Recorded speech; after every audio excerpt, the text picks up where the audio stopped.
Jour pluvieux à la ferme, les éleveurs de porc luttent contre les prix bas et ils s'inquiètent que la guerre commerciale avec la Chine puisse encore faire baisser les prix.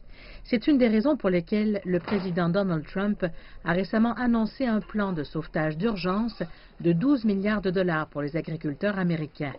Un plan qui, ici, a bien été accueilli.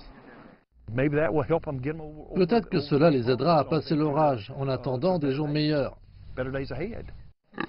De la ferme Baker sortent différents produits de viande de porc. Cette famille cultive cette terre depuis 250 ans. Ici, on se concentre sur le marché local. Les infrastructures sont trop modestes pour pouvoir exporter. Cependant, Steve Baker ressent l'effet de la guerre commerciale entre les États-Unis et la Chine. Si les exportateurs ne peuvent plus vendre leur porc américain à la Chine, ils devront le vendre aux États-Unis, ce qui fera baisser les prix et par conséquent nuira à sa rentabilité.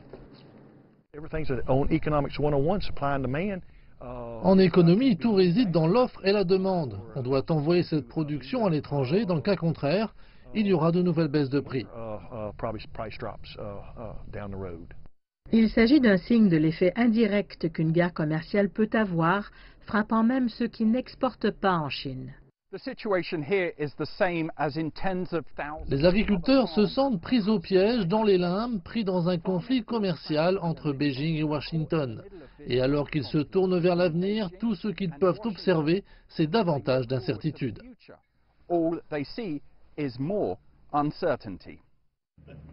Le secrétaire américain à l'agriculture, Sonny Perdue, a déclaré à Reuters que le plan de Donald Trump comprendrait environ 8 milliards de dollars d'aide directe aux agriculteurs frappés par les tarifs douaniers chinois. Ces aides ne sont destinées qu'à la production de 2018. Les agriculteurs peuvent demander de l'aide dès le début septembre. Les fonds seront versés en octobre. Sonny Perdue a admis que le plan ne couvrirait pas toutes les pertes. Certains au sein du Parti républicain, qui dans le passé a traditionnellement défendu le libre-échange, ont critiqué le président. Un sénateur a déclaré que l'approche ressemblait de plus en plus à une économie de type soviétique. D'autres se sont demandé si les contribuables américains devront renflouer d'autres industries impliquées dans la guerre commerciale.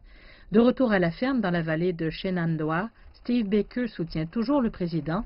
Ici, Donald Trump a remporté 70% des voix en 2016. Mais si cette guerre commerciale n'est pas bientôt résolue, nul ne sait combien de temps les agriculteurs pourront tenir le coup.